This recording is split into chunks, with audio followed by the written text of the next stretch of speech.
Welcome friends. कैसे हैं आप लोग? I hope everybody will be fine. चलिए, द फर्स्ट ऑफ ऑल कि मैंने लास्ट दो क्लासेस जो थी वो लाइव ली थी, लेकिन we are facing some problem in the live classes.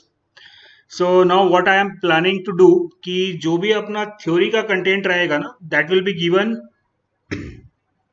As a recorded videos. और ये लेक्चर को आप लोग देखिए, यहाँ पे जहाँ पर भी आपको कोई प्रॉब्लम्स आती है उसको आप कमेंट सेक्शन में डालिए। जो भी आप लेक्चर को पूरा व्यू करिए और जहाँ पे भी आपको कोई डिफिकल्टी कोई प्रॉब्लम आती है उसको आप कमेंट सेक्शन में डालिए। तो नेक्स्ट वीडियो जब हम रिकॉर्ड करेंगे तो वो जो आपके डाउट्स रहेंगे उसको अपन नेक्स्ट वीडियो में क्लियर कर देंगे। Point number one. और पॉइंट नंबर टू कि लाइव सेशंस हम रखेंगे, लेकिन लाइव सेशंस हम थ्योरी क्लास का नहीं रखेंगे। लाइव सेशंस जो है वो हम लोग प्रॉब्लम्स का रखेंगे। जब हम प्रॉब्लम सॉल्व करेंगे तो that would be the live session. बाकी जो थ्योरी वाला पार्ट है वो अपन रिकॉर्डेड सेशन में ही रखेंगे। लाइव सेशन में रखने का मेरा क्या ऑब्जेक्टिव था कि हम रियल टाइम में कम्युनिकेट कर पाए, लेकिन एक्चुअली थोड़ी सी लेटेंसी होती है। जो मैं आपको बोलता हूँ और जो आप तक पहुंचता है उसके बीच में एक डिले होता है, तो वो रियल टाइम कम्युनिकेशन जो मेरे और आपके बीच में होना चाहिए ड्यूरिंग द क्लास वो हो नहीं पाता। तो इसके लिए हम क्या कर रहे हैं, theory session will be recorded. Theory session जो है वो रिकॉर्डेड है, जहां पे बहुत ज्यादा इंटरेक्शन की अपने को जरूरत नहीं पड़ेगी। लेकिन जो डाउट क्लासेस रहेंगी, यानी कि प्रॉब्लम सॉल्विंग क्लासेस रहेंगी, those classes will be live. Theory sessions would be recorded. Theory के सेशंस जो है वो रिकॉर्डेड रहेंगे। और थ्योरी के सेशन में अगर आपको कोई डिफिकल्टी आती है तो प्लीज पूरा वीडियो देखने के बाद आप उसको कमेंट सेक्शन में डाल दीजिए, ताकि नेक्स्ट वीडियो जब मैं बनाऊंगा तो वहां पे आपके उस डाउट को मैं क्लियर कर दूंगा। और जब हम लाइव डिस्कशन करेंगे वहां पे भी आप अपने डाउट को क्लियर कर सकते हैं। चलिए, तो अभी तक हमने क्या पढ़ा उसको एक बार हम रिवाइज कर लेते हैं। क्या क्या चीजें अभी तक हमने डिस्कस करी हैं। ये हमारी थर्ड क्लास है। We have discussed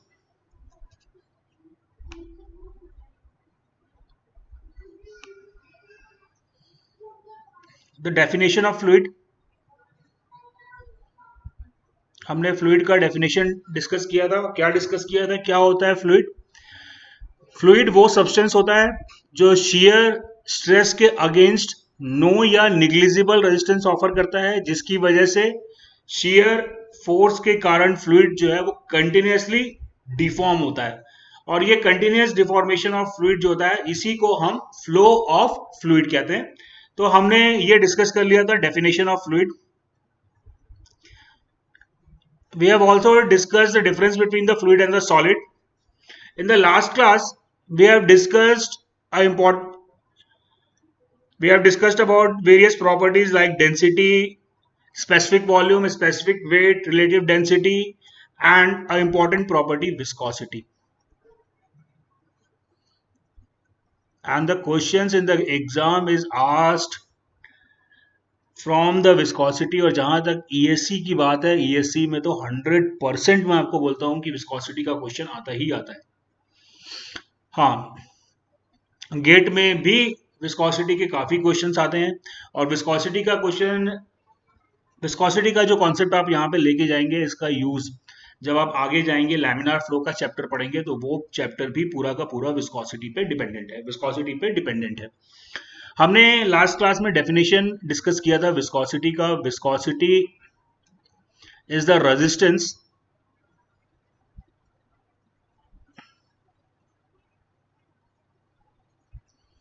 to flow of fluid. Last class में हमने डिस्कस किया था कि विस्कोसिटी जो है वो एक रेजिस्टेंस है जो फ्लूइड फ्लो में होता है। और हमने ये भी डिस्कस किया था कि अगर फ्लूइड आइडियल है तो जैसे हमने कहा था कि आइडियल फ्लूइड में फ्लो के अगेंस्ट कोई रेजिस्टेंस नहीं होता। तो अगर ये आइडियल फ्लूइड है तो हमने ये डिस्कस किया था कि इसके लिए विस्कोसिटी म्यू जो है it has to be zero. इसकी विस्कोसिटी जो म्यू जो है वो जीरो होनी चाहिए। और जो चीज हमने डिस्कस करी थी वो हमने डिस्कस किया था no slip condition. No slip condition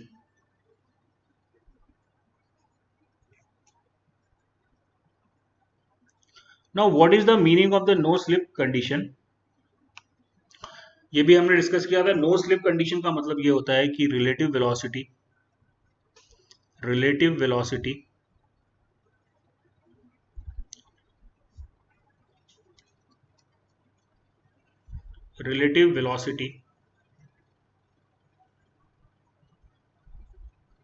at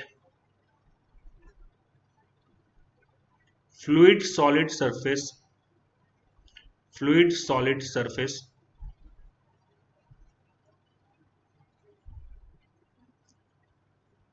is 0. So these are the important things that we have discussed. चलिए नो स्लिप कंडीशन को एक बार मैं फिर से एक्सप्लेन कर देता हूँ।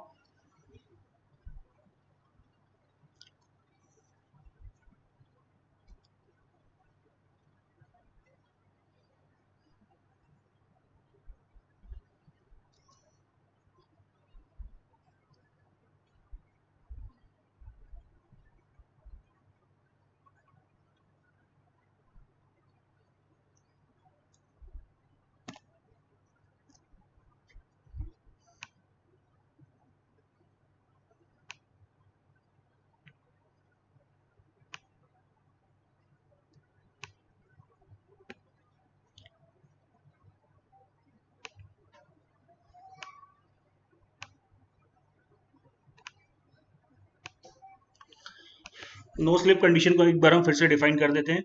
देखिए हमारे पास दो प्लेट है, plate one, there are two plates, this is plate one and this is plate to.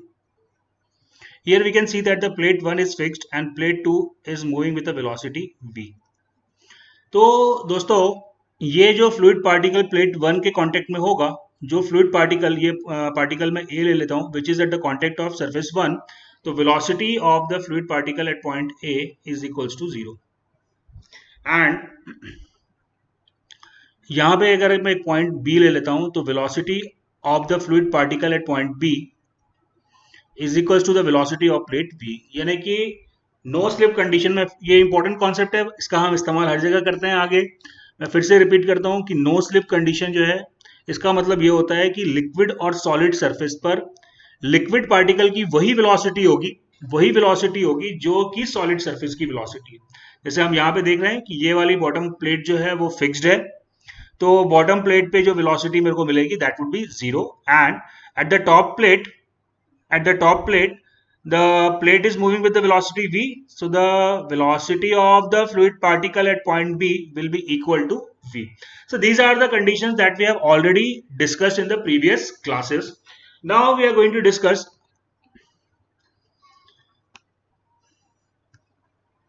a law which is known as Newton's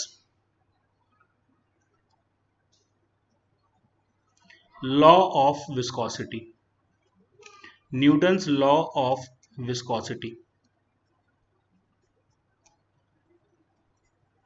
Today we will discuss the Newton's law of viscosity, and it is a very simple law. Law बहुत simple है, and I hope कि everybody must be aware of it. मेरी ये बहुत simple सा law है और सभी लोग इसके बारे में जानते भी होंगे, ये मैं उम्मीद कर सकता हूँ। लेकिन ये लॉ इंपॉर्टेंट है, सिंपल तो है लेकिन ये इंपॉर्टेंट है। ये लॉ क्या कहता है कि अगर कोई आइडियल फ्लूइड है, if the fluid is ideal, तो हम जानते हैं कि वहां पे शियर स्ट्रेस 0 होगा। लेकिन विस्कोसिटी के कारण फ्लूइड में शियर स्ट्रेस इंड्यूस होता है। तो वो शियर स्ट्रेस कितना इंड्यूस होता है? शियर स्ट्रेस इंड्यूस्ड, विस्कोसिटी के कारण रियल फ्लूइड में शियर स्ट्रेस इंड्यूस होता है, and that shear stress is proportional to rate of shear strain. Tau is the shear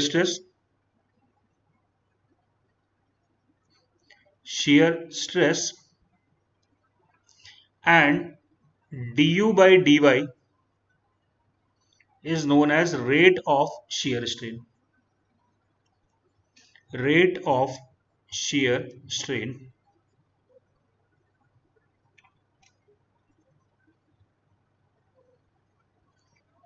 du by dy is known as the rate of shear strain. तो दोस्तों बड़ा simple सा law है, tau is proportional to du by dy. Now if I remove the proportionality sign, then tau becomes mu du by dy. So this mu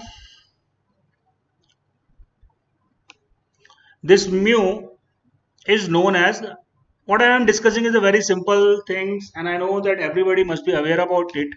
Mu is known as the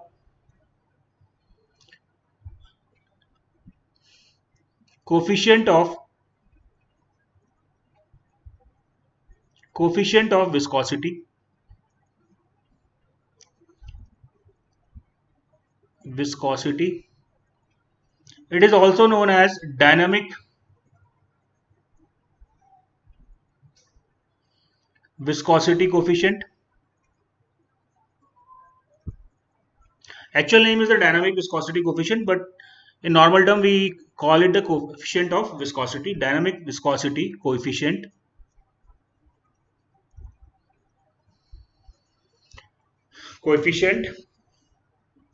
चलिए, अब हमने जो relation find out करी थी वो था tau is equals to mu du by dy. Now tau we know is the shear stress, and the SI unit of the shear stress is known as, क्या होती है SI यूनिट shear stress की? Newton per metre square, या इसको हम कहते हैं pascal. Newton per metre square is defined as pascal. तो टाउ की यूनिट मेरे को मालूम चल गई, newton per metre square. And what is the unit of du by dy? du यानी कि वेलोसिटी का यूनिट होता है मीटर पर second, and dy is the distance, so it has the unit of meter. So del u by del y is equals to 1 upon second. The unit of del u by del y is equals to 1 upon second. Now from tau is equals to mu du by dy,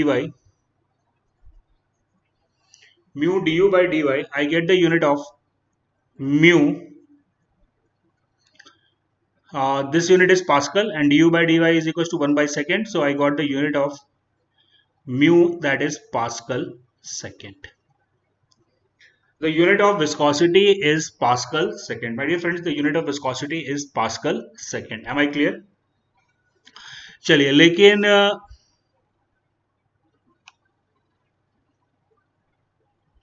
we do not refer viscosity in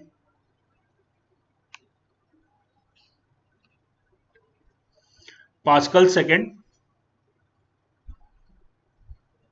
Viscosity is given in poise.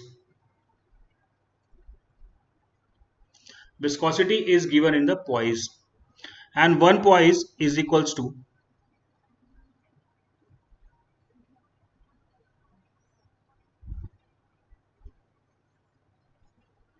1 by 10 Pascal second. 1 poise is equals to 1 by 10 Pascal second. तो दोस्तों यहाँ पे एक चीज ध्यान रखिए कि जब भी आप नॉर्मली जो हम विस्कोसिटी का, डायनामिक विस्कोसिटी का जो यूनिट हम यूज करते हैं, नॉर्मली जो हम डायनामिक विस्कोसिटी का यूनिट जो हम यूज करते हैं वो हमको विस्कोसिटी दिया रहता है पॉइस में.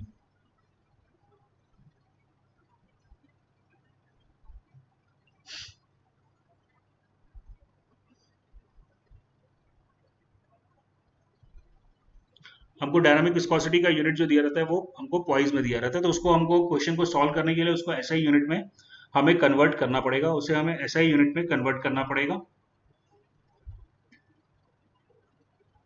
सो if the viscosity is given as 10 poise, अगर मेरे को विस्कोसिटी दिया हुआ है 10 पॉइस, तो उसकी जगह पे मैं पुट करूंगा, क्वेश्चन सॉल्व करूंगा तो मेरे को एसआई यूनिट चाहिए. I will put 1 pascal second. If the viscosity is given as the 10 poise, that would be equivalent to the 1 Pascal second. Now we define one more term which is known as the kinematic viscosity. Kinematic viscosity,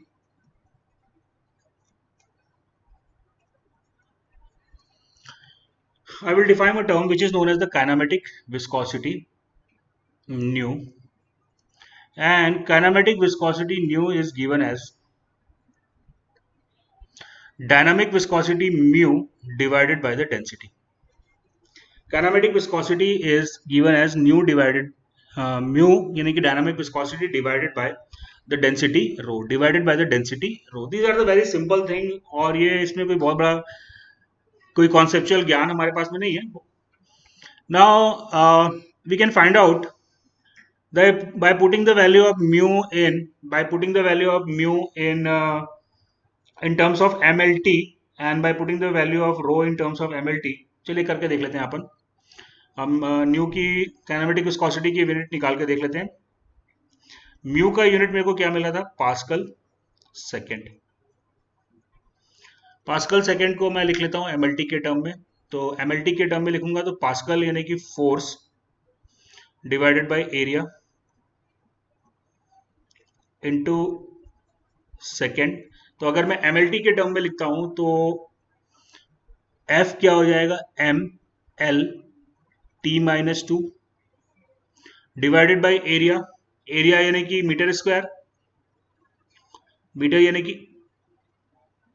इसको मैं लिखूंगा L square into time, second यानी कि time. तो pascal second का जो मेरे को यूनिट मिला, पास्कल सेकेंड का जो मुझे एमएलटी के टर्म में फंक्शन मिला वो हो गया M L minus one T minus one.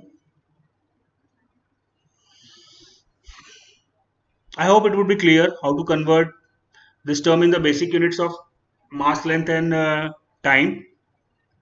So the Pascal is equals to force upon area, and force can be written as mlt minus 2, and area यानी कि मीटर स्क्वायर, तो मीटर स्क्वायर को मैंने लिख लिया एल स्क्वायर, और second is equal to time.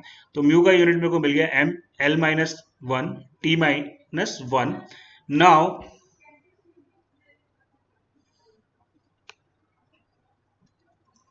let me find out the value of rho.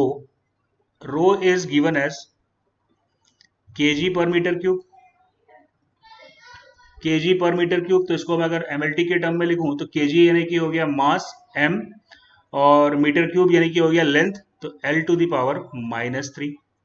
So now the unit of the dynamic viscosity nu is equals to mu upon rho, और mu का unit हमने निकाला था m l minus 1 t minus 1 divided by rho in terms of MLT is m l minus 3, right? So now I get the unit of mu is equals to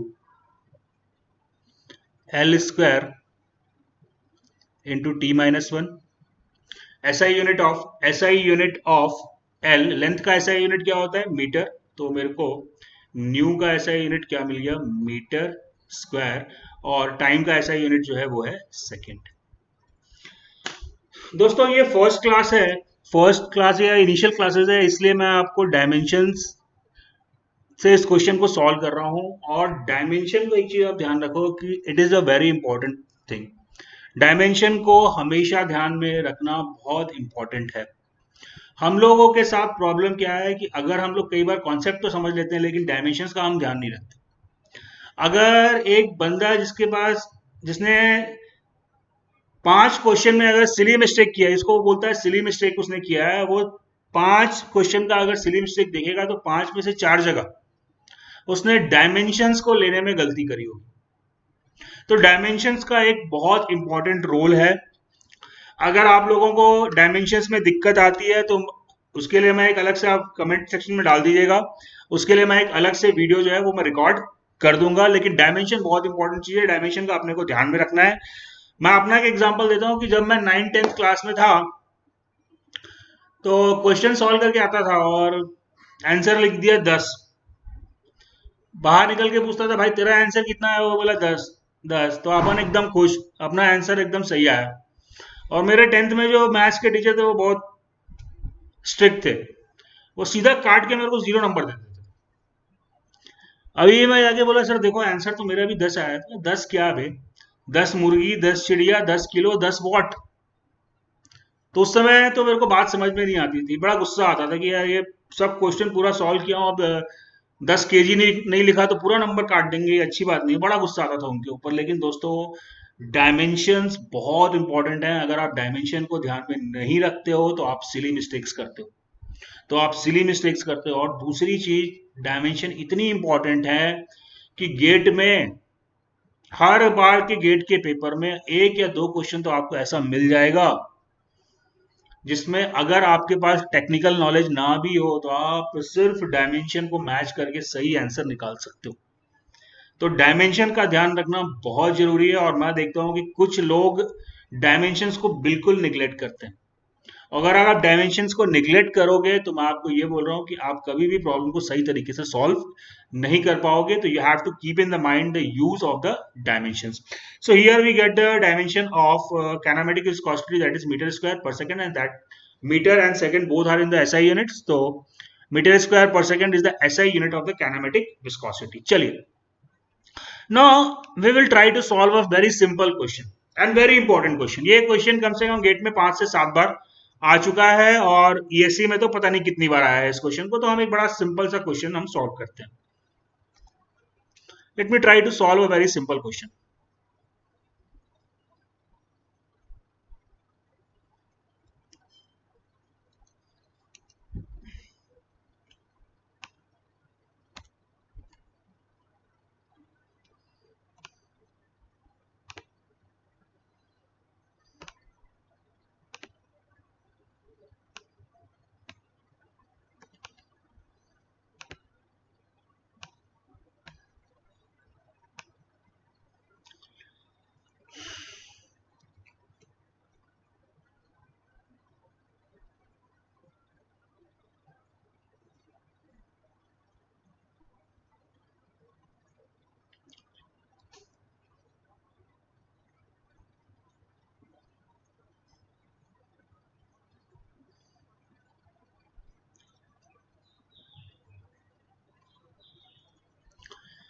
दोस्तों, ये एक दो plates हैं। एक प्लेट जो है वो fix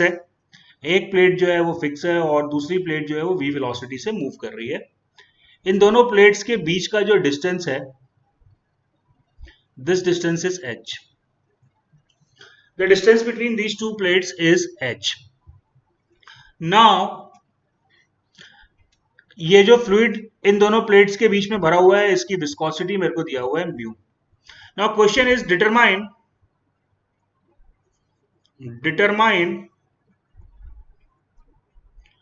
the force and power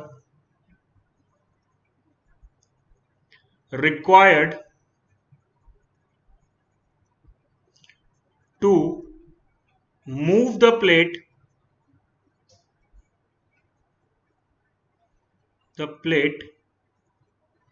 with velocity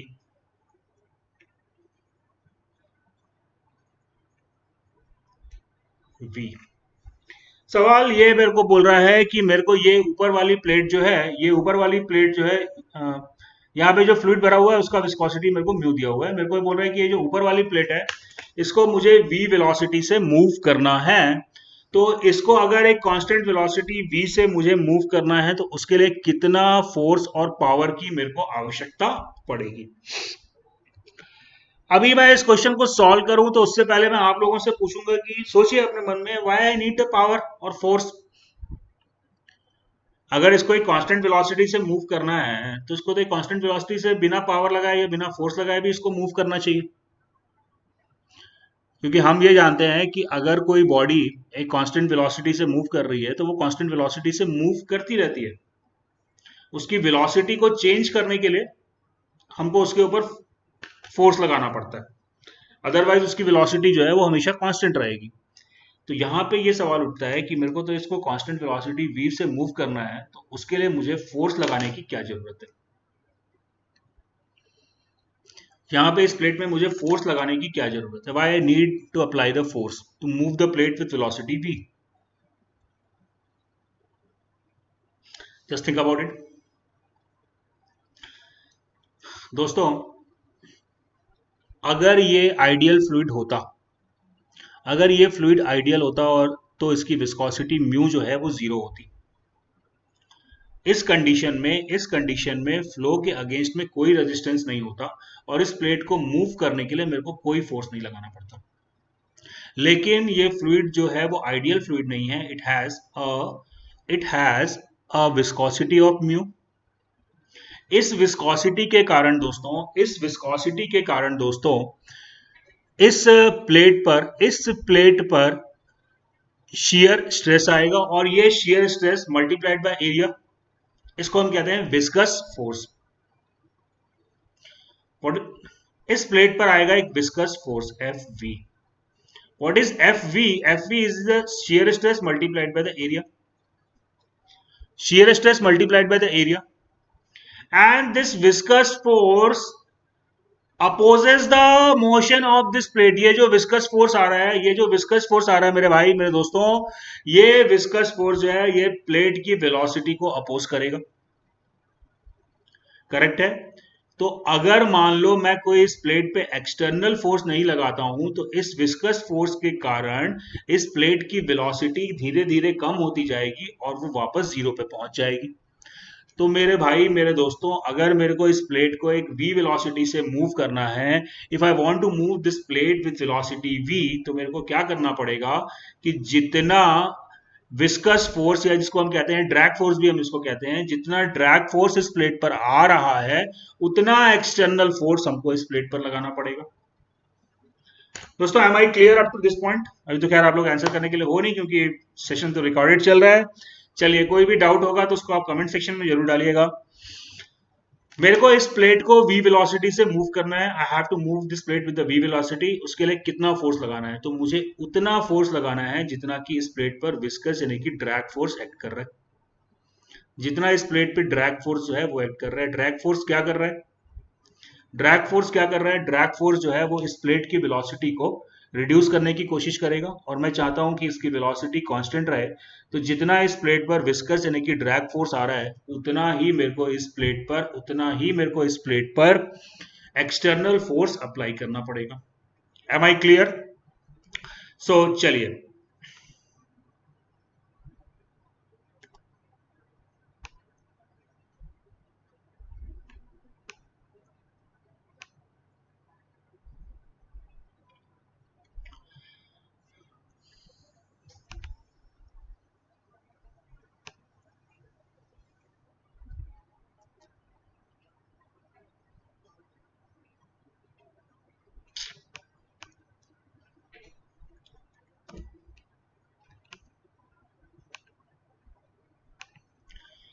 दोस्तों अभी मेरे को यहाँ पे कैलकुलेट करना है, यहाँ पे मुझे कैलकुलेट करना है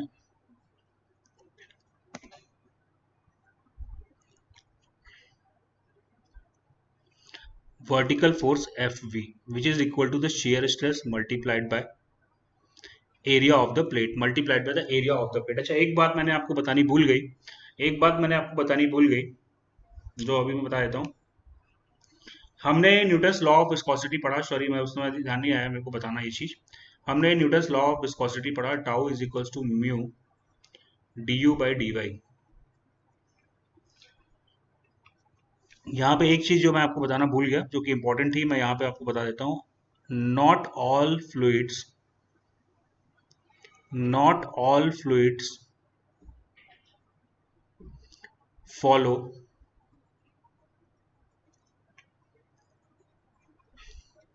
the same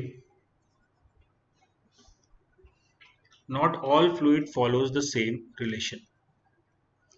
सारे फ्लूइड, जितने भी फ्लूइड है वो सारे फ्लूइड इस रिलेशन को फॉलो करेंगे ये जरूरी नहीं है।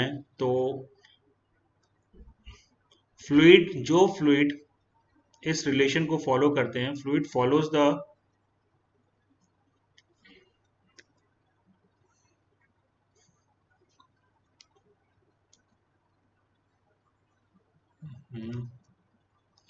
fluid follows Newton's law of viscosity, law of viscosity law of viscosity are known as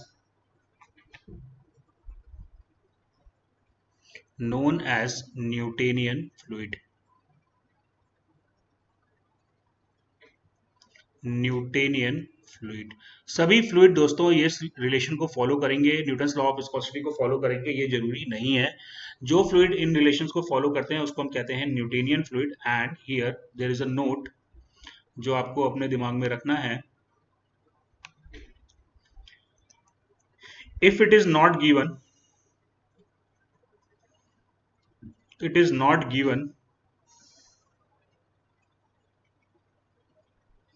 fluid can be considered as, जब तक मेरे को अदरवाइज नहीं दिया हुआ है तब तक मैं फ्लूइड को can be consider as Newtonian fluid. Newtonian fluid. अगर मेरे को जब तक अदरवाइज स्पेसिफाई नहीं किया है तो बाय डिफॉल्ट जो फ्लूइड है उसको मैं न्यूटेनियन फ्लूइड जो है वो मैं एज्यूम कर सकता हूं। अरे यार क्या हो रहा है। चलिए अब मैं इस क्वेश्चन को सॉल्व कर रहा हूं।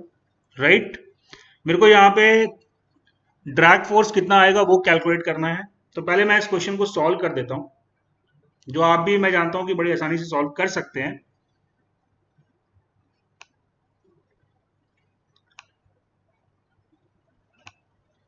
जो कि मैं जानता हूं आप लोग बड़ी आसानी से सॉल्व कर लेंगे। चलिए यहाँ पे मेरे को चाहिए शेयर स्ट्रेस, तो शेयर स्ट्रेस मेरे को मालूम है, मैं इसको यहाँ पे ले रहा हूँ न्यूटेनियन फ्लूइड, तो mu D U by D Y. Right, अब टाउ कितना हो गया, म्यू डी यू। यहाँ पे वेलोसिटी कितनी है v, और यहाँ पे वेलोसिटी कितनी है 0, तो डी यू की जगह कितना हो गया v-0, और dy की जगह इन दोनों प्लेट के बीच का डिस्टेंस वो मैंने लिया h। Right, so I got the value of the shear stress, that is mu v by h. So the drag force or the force required to maintain the velocity is equals to mu h into area divided by v. So it is a very simple relation जो आप आसानी से find out कर सकते हैं। लेकिन अब सवाल ये नहीं है कि आपने क्वेश्चन सॉल्व कर लिया, उससे ज़्यादा इंपॉर्टेंट सवाल यह है कि इस क्वेश्चन को सॉल्व करते समय दोस्तों आपने क्या क्या एजम्पशंस लिए। इस क्वेश्चन को सॉल्व करते समय आपने क्या क्या एजम्पशंस लिए। क्वेश्चन तो मैंने सॉल्व कर दिया। नाउ चलिए यहाँ पे मैं इसको छोड़ देता हूँ, मैं यहाँ पे अभी सेशन को एंड कर देता हूँ। आप कमेंट सेक्शन में मेरे को बताएंगे कि ये क्वेश्चन को सॉल्व। चलिए यहाँ पे फोर्स मेरे को मिल गया। सेकेंड क्वेश्चन था कि पावर कितना कंज्यूम होगा। पावर कंज्यूम होगा, हम जानते हैं power is equals to force multiplied by the velocity. तो फोर्स मैंने कितना लगाया,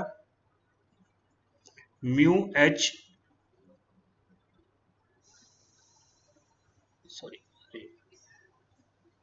आई एम सॉरी ये गलत लिख दिया है मैंने, आई एम सॉरी।